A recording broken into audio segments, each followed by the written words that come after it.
Hey, everybody, we got something really exciting for you this week.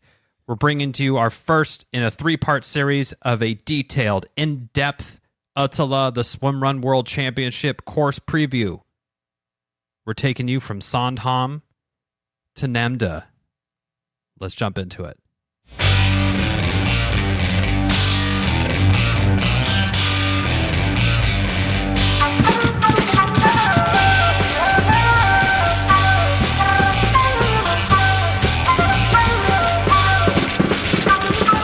Welcome to the Low Tide Boys, a Swimrun podcast. I'm Chip. And I'm Chris, and this is episode 177 of the show. We've got something new for everyone this week. As we start wrapping our heads around... It's happening. It's happening around gearing up for another ÖTILLÖ, the Swimrun World Championship bid. We thought it'd be helpful to do a deep dive into the course and share a more granular course overview than what I would say is an excellent course overview. Not to be replaced. Not to be replaced. Only to be supplemented by, and we're talking about Oscar Olsen's course overview, which is mandatory listening if you're racing the World Championship. In these 3-part series, we will be spilling the beans of everything on the course. We're going to be splitting it up into 3 different sections so we can really spend a lot of time. And in this first one, we're going to be going from, as Chipper mentioned, from Sandhamn, the start of the race, to making landfall on the island of Nämdö. Time 8. Yep. If you're following along at home. Joining us for this discussion is our friend Pierre-Julien Michel. He's a super experienced swim runner. He's raced ÖTILLÖ 3 times, including with us last year, and he gave us some really righteous advice before our first World Championship that paid off and was super helpful for us. So, before we get into this deep dive, we want to introduce you to the brand new dryrobe lite. It's the first thing we go for in the morning. Well, check that. First thing, coffee. Yep. Second thing, dryrobe lite. Why not put the dryrobe lite on your way to get your coffee? I need to upgrade the dryrobe from being in the garage to being in the house where it probably belongs. Yeah. Yeah. Yeah, I mean, there's so many uses for this thing. I mean, it's great. It's just today I put one in. It's in the bag that it comes with. Yeah. Very portable. You can use that bag as a portable pillow if you want, but it basically ends up being around the size of like a small sweatshirt or something. Okay. Self-contained. I mean, I envision bringing that to every race just to have it. Perfect for that race travel or the weekend away when you need something a little bit to protect your modesty if you're changing out in public, or also just to keep you that little bit warm after your warm up before the big race fires off. Plus, it's made using repri fabrics from over 37 recycled water bottles. So cool. That's pretty cool, I think. They're also a certified B Corporation as well, Dryrobe is now. Yeah, they're doing it right. They're doing all the right things. They have a bunch of other stuff too to help your transition from wet to dry be more pleasurable. Cool changing mats. They have car seat covers that are warm and will protect your car. They even have little booties now and gloves and beanies. They got all sorts of stuff. They even have stuff for your dog. They have little doggy dry robes I saw. So that's awesome. So head on over to dryrobe.com. Check out the new Dryrobe Lite. Go further with Dryrobe Lite. Nice job. Now that the bills are paid, we'll get right to our discussion for the first third-ish of the legendary ÖTILLÖ course. See you on Sandhamn.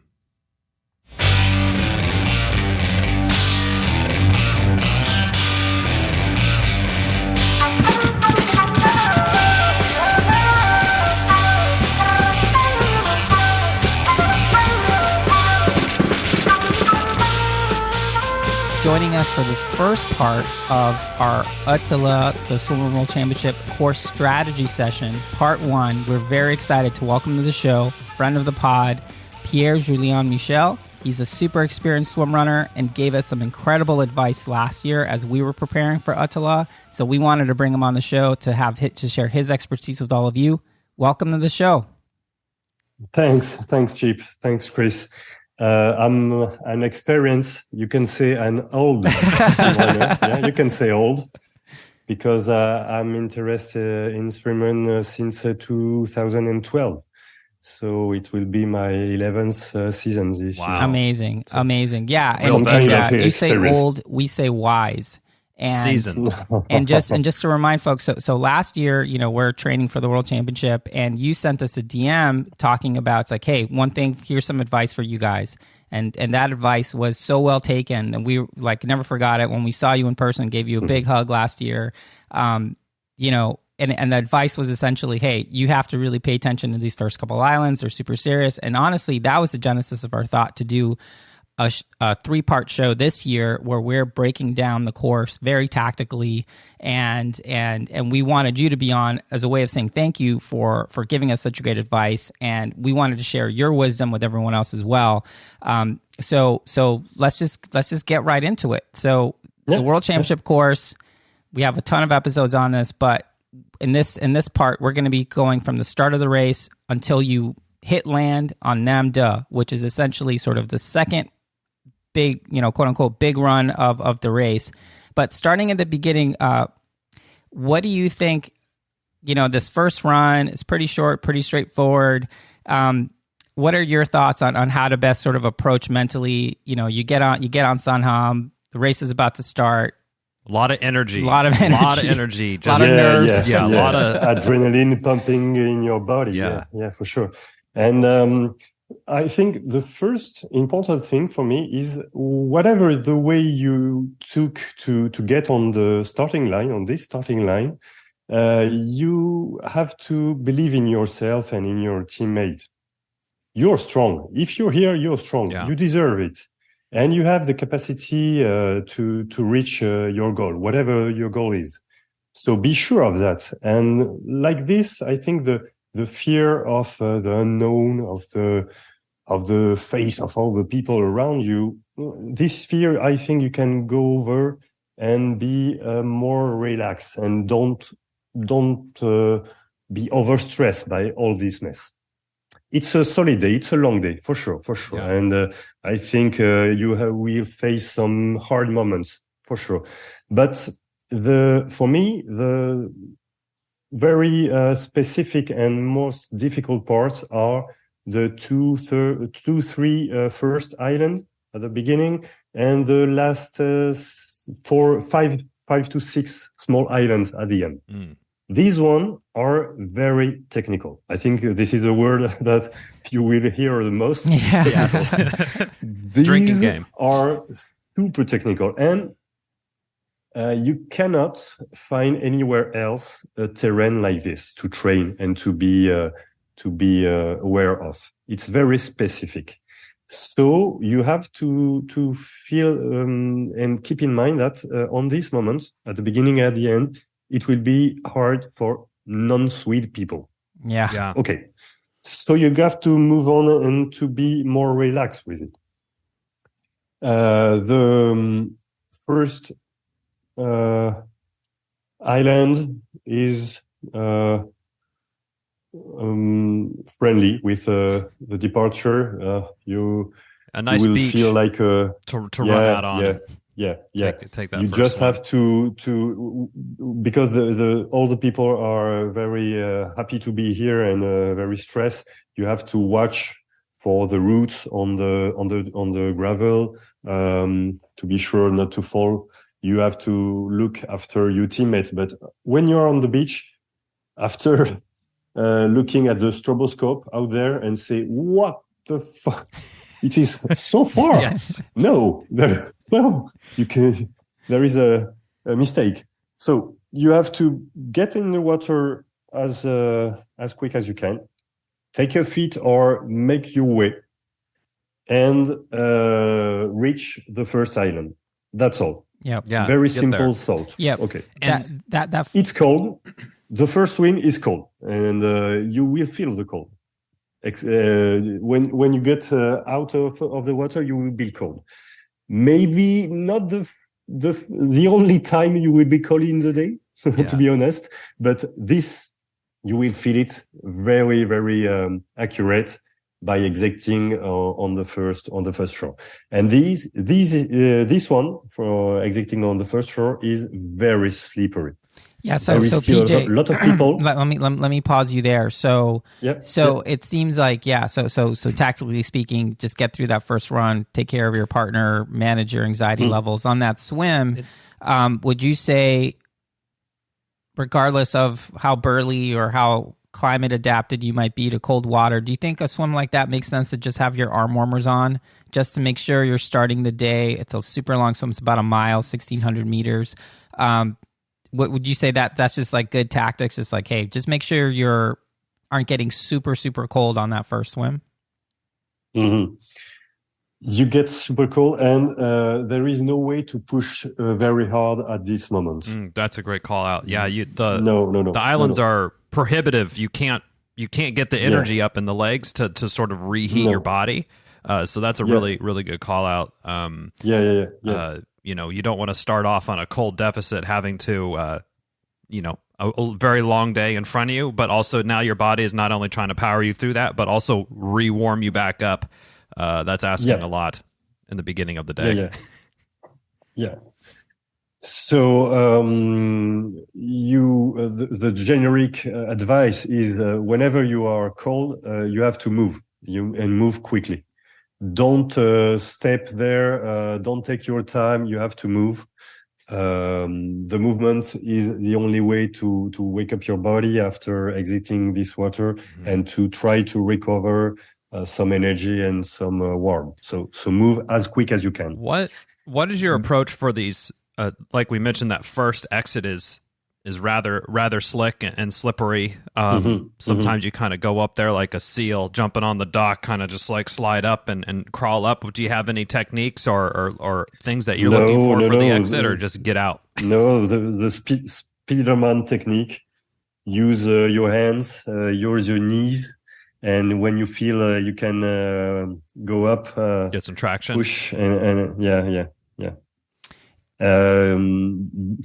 effectively, the most efficient shoes that you can find on the grip. So there is anything else that can prevent you to fall and to slide on these slippery rocks. Yeah. So let's talk about this first island. Now, this is going to be the beginning of us butchering a bunch of names, but this is the island of Vindalso.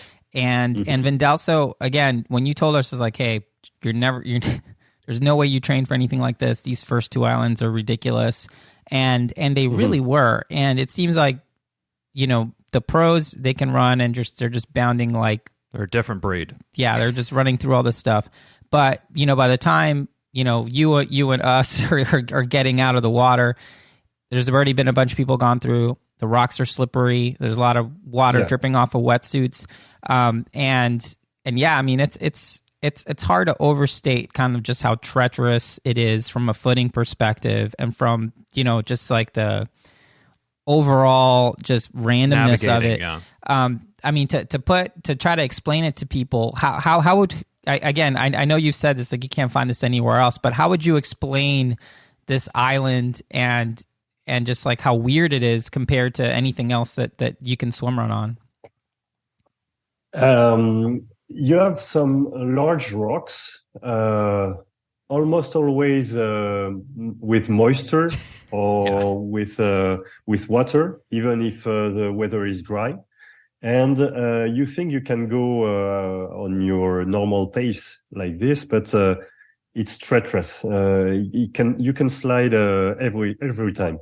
And if you're not on these large rocks, you are on unstable rocks with some drop of water, and you have a small track to go. You have a small pass, and everyone want to overtake you.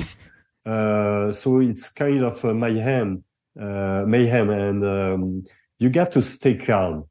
You got to stay focused on you, on your partner, and it's not the moment to go. It's not the moment to let the legs talk.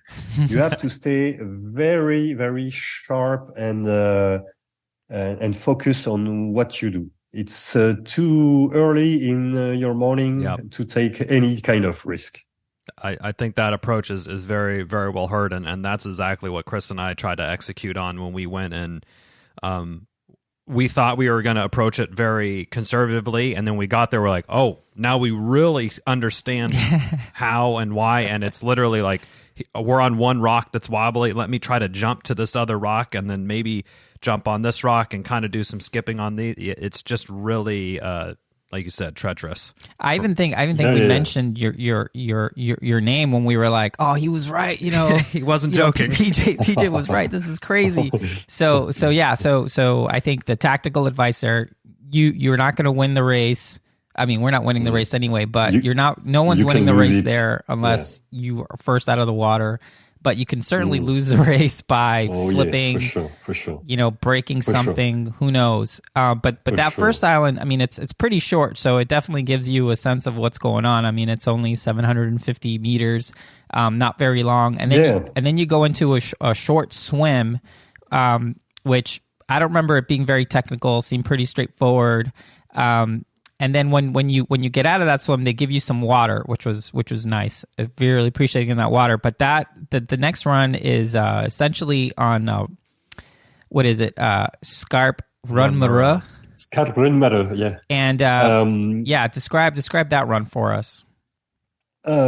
Just before I will say the exit of this second swim, just before the liquid station, is I think maybe more slippery than the first one, and it is tighter. So you have to to look after where you are planning to exit. Or your partner will can he or she take your hand to lift her or him outside? It's a real team job on this small exit just before the liquid station. That's a great call out. And I mean, that's honestly throughout the entire race, is not just for your partner too, but kind of in the true swim run spirit. Sure. Anyone around you, if there's someone struggling. Anyone around you. Who is struggling to get out of the water, give you a friendly hand to be smart. Yeah, or a push on the bum up a hill, or pull or push everybody all day long, it seems like. From the partnership aspect, I think that's really key. This is Swimrun. Swimrun spirit for sure. So we are on Skarprunmere. It's a mix of deep forest on the beginning, but it begins to be pretty. I love this place because you can see the terrain varying and becoming more that you will face all the day long. Mm-hmm. You have some section with along a cliff with rocks. So here again, be smart. Don't go anywhere. Follow the people in front of you. Don't try to overtake and take some risk. Be patient here. The journey is still long. Yeah. And even if some people are feeling like broncos, let them go. Yeah. Let them overtake you. It's not still the moment. Exactly. Yeah. Soon it will be, but not now. Yeah. I mean, so I love this part. It's less technical than the first island, but still a solid one. You can run. This time you can run for real, and you feel good in your legs to accelerate a little bit. So this would be a good place if you are feeling especially cold, chilled, maybe to try to get the body temp up by moving a little quicker if you can. If you got the energy for it. Yeah, the second swim arrived very quickly after the first one, so you will say and think, it will be cold all the day like this, but no, the second one is better, and after this one, the other swims will be fine and not so cold.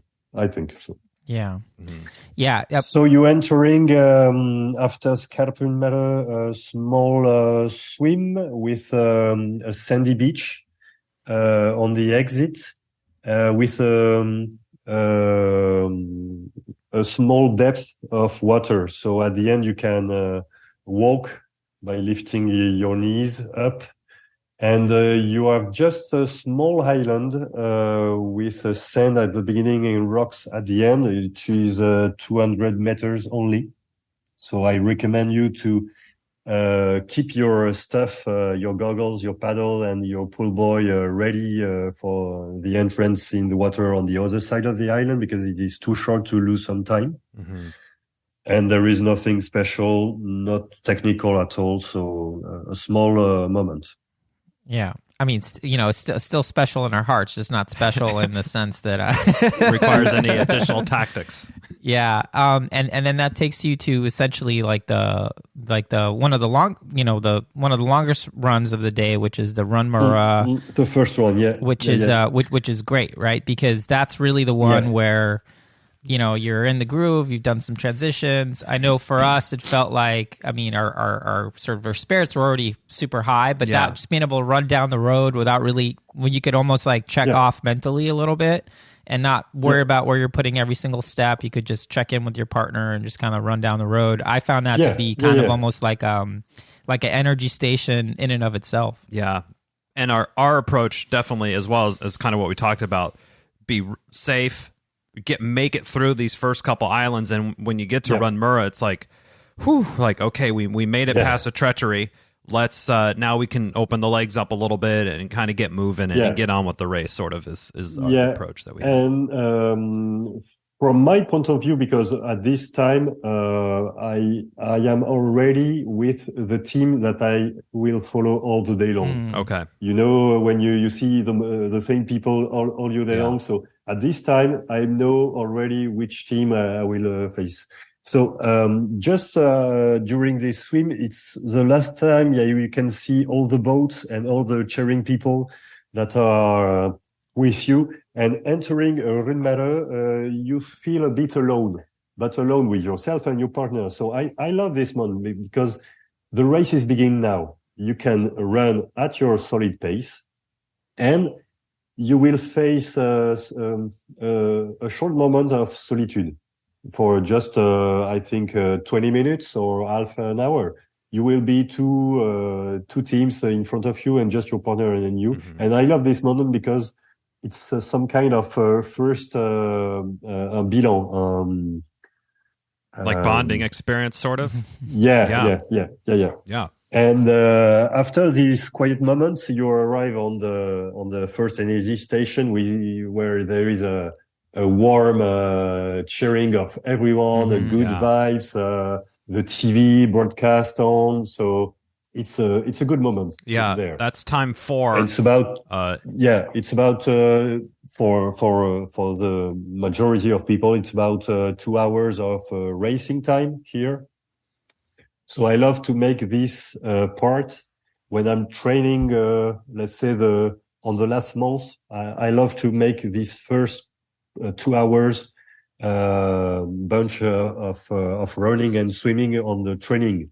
Mm-hmm. So I take the time and distance, and I make this as a repetition to be very used to this section. Mm-hmm, mm-hmm. I like that. So approach. Entering this energy station is a good moment, because you can say now you're on the race pace, and the serious things begins.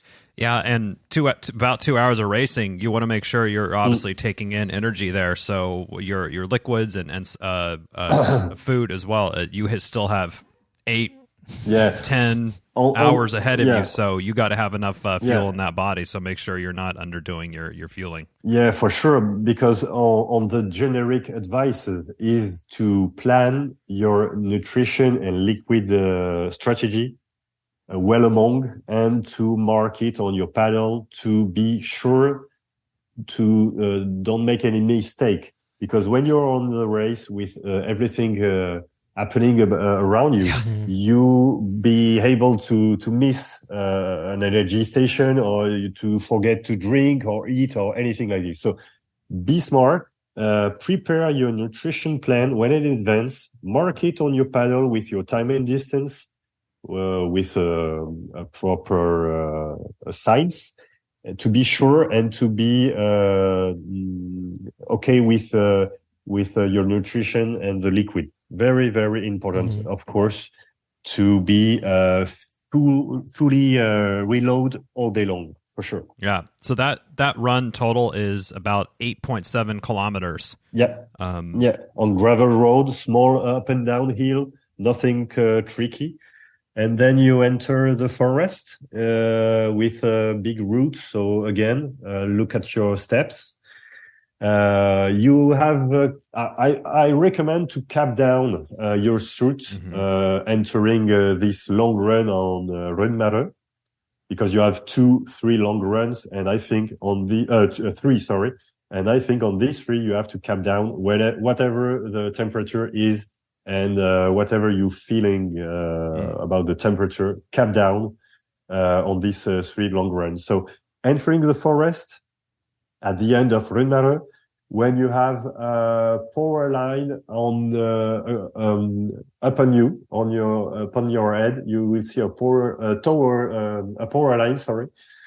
So now you can put your suit back, because you will have a technical with slippery rocks downhill to the shore in Vindelse.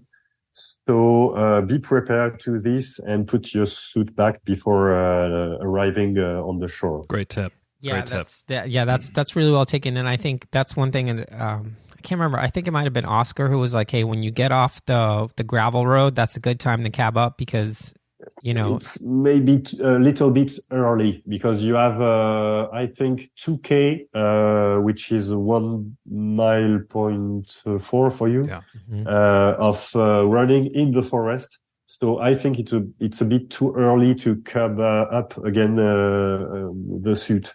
So wait for the power line. And you will pass under a power line. Yeah, you will see. It's obvious. Yeah, and also that's Nicolas Ramirez advice. Yeah, that's good. That's good advice for sure. And also, hopefully you would kind of know yourself that, hey, I can run for 20 minutes with my suit zipped up, and then I start to overheat. So kind of understand where your limits are on overheating with the wetsuit on there. So be aware of this downhill, because it can be tricky, and you will reach it's a disgusting place. Be honest with all your listener. This place is I don't like it. It smells awful. There is seaweed.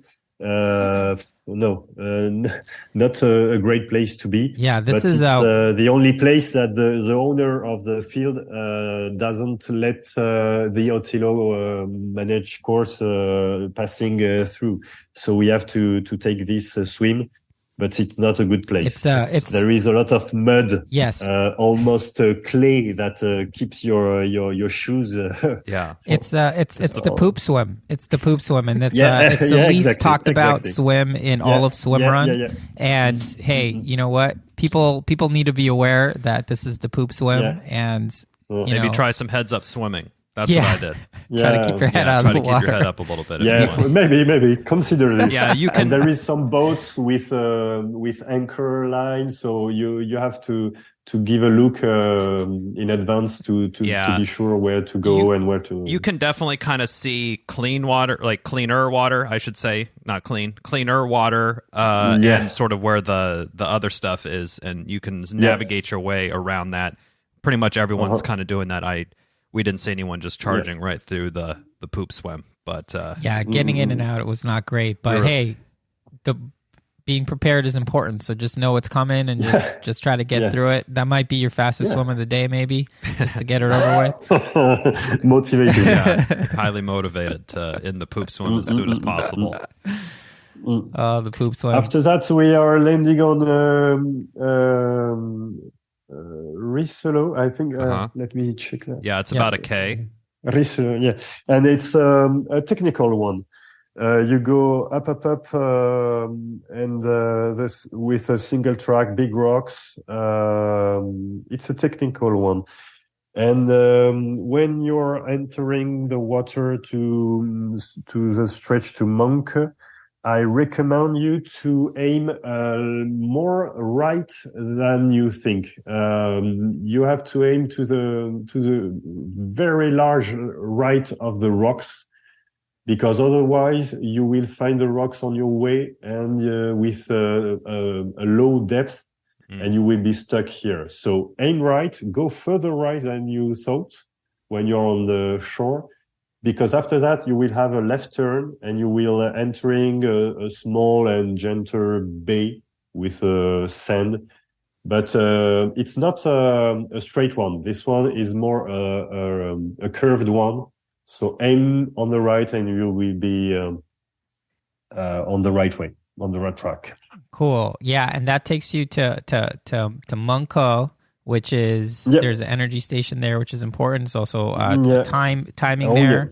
Yeah. And that run, I don't remember it being very technical, except for the getting in and getting out. Is that? No, that's not my feeling, because on the first part I'm okay. It's there is nothing impossible, but when you're entering after the energy station, the deep forest, you have a lot of trunks. And when you reach the shore, you are progressing on big rocks like a cliff, 1 or 2 meter high. So it's not the chaos, but I think it's not as easy as you remember. Okay. Hey, you'll get a refresher this year. That's why we're doing this show, man. That's why we're doing this show. No. I won't be as positive as you. And you can see the entering of the water at the end of Munke for I say 500 meters away. And I recommend to be prepared to enter the water. Don't waste your time. Put the zipper back, put your paddles, put your goggle, put your cap, your sweet cap. Just be ready do to it go. On the shore. Yeah, whenever you can, when you are leaving the deep forest, whenever you can. Okay, be prepared, because you don't want to waste too much time. At the entering of the water is a very small area. You can find maybe some teams with you, so it won't be a good place to do that stuff. So do it way before. About, I say, 1,500 meters before. Be ready to entering again the water. Yeah, and then you have a 950 meter, 1 kilometer-ish swim coming up. So your second longest swim of thus far. Usually a calm one. In 3 times, I never find a lot of currents here. So, but it's an open field on the right. So some years maybe you can find some wave here. I'm not sure, but usually a calm one. And just entering the water, give a look on the team in front of you. It takes 2 seconds just to be sure to take the right direction, because on these long swims, when you are on the water, you don't have any visual on the island. You can think it's here, etc. So be sure to follow the right team and in the right direction in front of you. And don't hesitate to take in charge the current on the beginning, if there is so, to let you drift by the end to reach your exiting very easily and fluently. Gotcha. So usually a calm one, nothing special on this one. Yeah. And the exiting is easy on a sandy, rocky beach. It's okay. Yeah, and that run, which is Kalskar, it's pretty short. So that's one where, again, maybe you don't want to be totally taking all of your gear off. You just kind of want to, figure out what's going on and just keep going. Yeah, I thought no one except the Swede people can pronounce that name, but I'm happy to see. Wow, nice job, you Chris. Can do it. Thanks. Kashgar. Yeah, it's a hard one. There is a famous rope downhill at the end of this island. So here again, be smart. Take your time. Don't play Harrison Ford on this kind of stuff, and you will be fine. And the next swim to get to Nämdö, as I said a few minutes ago, aim more right than you think, because otherwise you will face the rocks. So be a little more on your right, and after that you can exit on your left after a turn on the last rocks. So don't go straight in front of you. Take a little bit more on the right. Awesome. And then that gets us to Nämdö, which is the second longest swim of the day, and we've officially completed roughly the first third of ÖTILLÖ, the Swimrun World Championship. You have faced, in my opinion, by this time you have faced apart the tarmac road on Örne. You have faced the entire type of terrain and challenging that you will face on the course. So by this time you can say, okay, I know the job, and I know I have to do. It's okay for me. Yeah, I mean, one thing. Yeah, you won't have any more surprise. Yes. Yeah, and I think one thing that we didn't really touch on is just, the sort of technical nature. When the trails are technical, how technical that is, and how much sort of left and right and up and down, and zig and zag. You really have to kind of be paying attention to everything that's going on there. Kind of thinking about how technical these trails are is another thing that's just, as you mentioned, which I think is really well stated. It's, hey, once you've done the first third, absent running on a road like tarmac on Örne and sort of at the end on Ute, like you've hit sort of every type of terrain that you're going to see in different combinations and different levels of difficulty for the rest of the day. Yeah, I'm totally agree with that. Yeah. Cool. So okay, so we've gone through the first third of the race. How do you have any advice? I mean, you gave us really great advice. So we're gonna ask for more. Like, how should you be thinking about your day? Is that the time to make some tactical decisions about, okay, we're feeling really great, should we open it up more, or still be very conservative? When you've done this race 3 times, when you get to Nämdö, how are you feeling? I think it's still too early for a middle of pack guy like me to be confident. There is a long way, and you're still fine arriving on Nämdö. You're still okay. You think it will last for hours like this, but no, it will not. I'm sorry. No, I mean, sorry. That's the truth. No. Some real talk. Yeah. No, because you have a long way to go, and I think maybe when you see the church on Örne, you can say, okay, now it's over. We can just finish with the fuel that is still in the tank.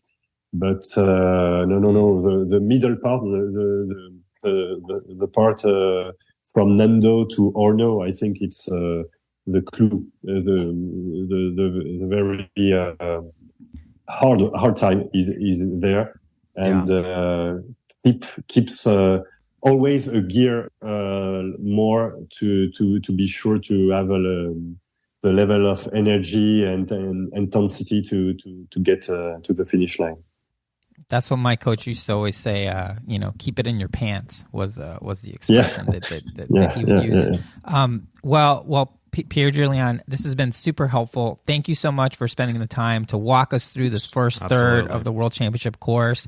Again, we just want to thank you again for all your sort of unsolicited advice to us, which we took as gospel and turned out to be totally true. Again, when we were on the course, we were like, man, PJ was right. It's like he was so right.